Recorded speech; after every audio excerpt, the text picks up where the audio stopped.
in there. They get the sprouted, the sprouted grains in the bedding. The problem is, if we let them out, the problem is in the wintertime, we don't have the sun, rest, vegetation growth, hygiene principles that are working in the growing season. In the winter, the soil's dormant, the microbes are dormant, the sun doesn't shine as much. It's cold, so you don't have heat, you don't have sun, you don't have all these things. And so if we let them out even one day a week, that would build up pathogenicity. It's much more hygienic to keep them confined on a compost pile than to release them into a dirt lot that is not vibrantly decomposing. And this is one of the single biggest problems I have with homesteaders with a stationary house and a dirt chicken yard. It would be much more sanitary to eliminate the dirt chicken yard and invest in carbon to build up the bedding space so they have a vibrantly decomposing bedding space than allowing them out on a dirt yard. Yes? We only put in the bedding one time to start the season, but we put in a lot, and over the winter, it gradually, they're turning it and it's decomposing and it's gradually, sinking in there. And so, yeah, it probably drops, 3 or 4 inches in mass, during the winter time. Question, yes. Grass clippings, yes, that's perfect. That's great. Yeah, yes. Where does the compost go when you take the chickens out? So in the spring, of course, 1st of March, as soon as we start getting a little bit of green grass, a little bit of awakening in the pastures, then the chickens come out, and we go in with a front end loader and clean out that compost and spread it on the fields, and then we can fill them up with vegetables. So we plant right into that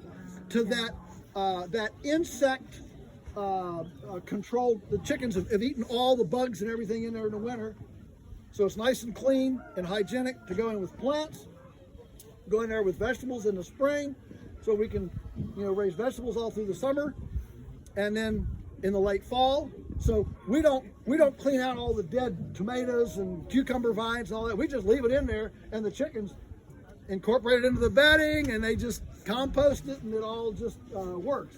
So about the time you get bugs in your plants, the chickens come in, and about the time you get bugs in your chickens, they go out and the plants come in. Okay, so this multiple use of the infrastructure is key for hygienic production. In fact, even in a Tyson chicken house, if a Tyson chicken house had 2 21-day host-free periods a year scheduled, it would fundamentally change the pathogenicity of a Tyson chicken house. But all CAFOs, concentrated animal feeding operations, and factory farms, they're only for one species, and they can't afford to leave it empty, so they're in there 24/7, 365 with very little change, and so you get this yearly build up. Of course, they try to fight it with antimicrobials and chlorines and fumigants and all this stuff, which then the pathogens adapt to, and they get stronger. And because there are always some survivors, the survivors, of course, carry adaptation to the control measures, and it just continues to get worse and worse and worse. So, yes. Is there a benefit to adding vermiculture or inoculating the mycelium layer in your compost? Is there a benefit to adding earthworms or mycelium? Now, these houses are full of earthworms.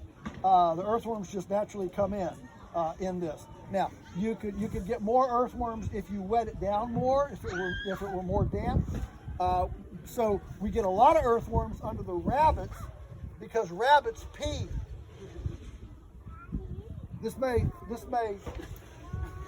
be new to many of you. Chickens don't pee. I'll put that in the book. Chickens don't pee.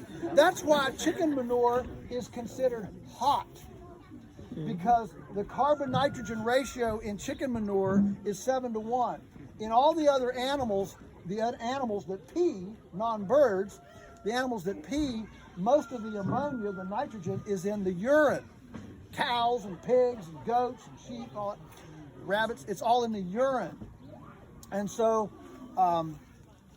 since chickens don't pee, it all comes out in one nice dew. That's why it's considered hot, because it has a CN ratio about 7:1. Cow manure, for example, is 18:1. That's how different it is. I mean, raw, fresh cow manure, okay, 18:1. So there's a big difference in the CN ratio, which has everything to do with how hot it is, okay? And so the earthworms really come in under the rabbits, where they get urine, okay, into that bedding. That really brings in the worms, because the worms want it a little wetter than the chickens, because the chickens aren't peeing.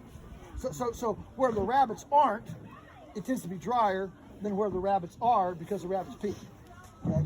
Now, we've done some interesting experiments. We one year, I had this brainstorm. Look, all my ideas don't work, all right? One of these days, I'll write a book on the ideas that didn't work. All right? Here's one of them.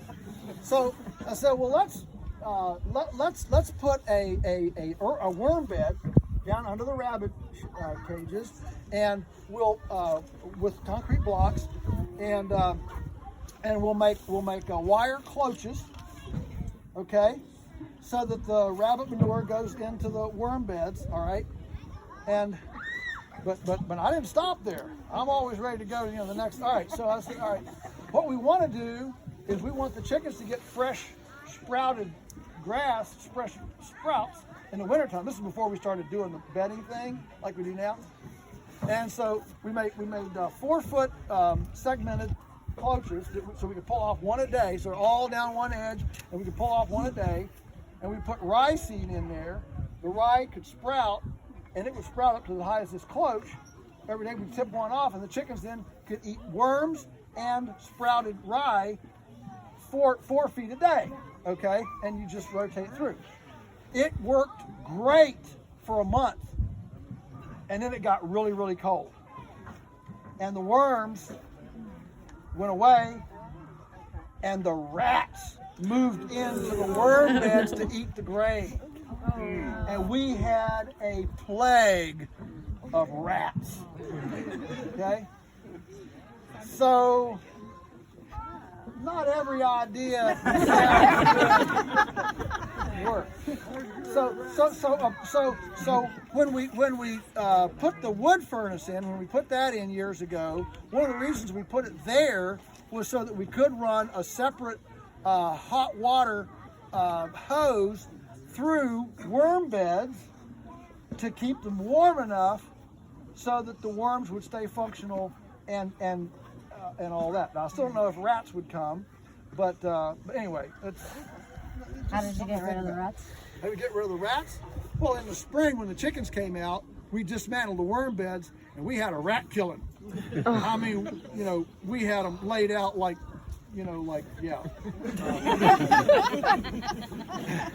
It was pretty fun. With a silage fork.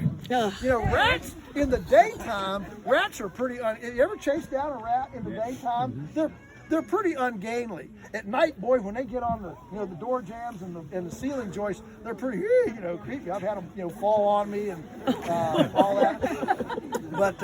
But in the day, you get a rat out here in the day, and they're just really, you can just chase them down and stomp on them. They're pretty fun. They're pretty fun. So, yeah. All right. We're gonna run out of time.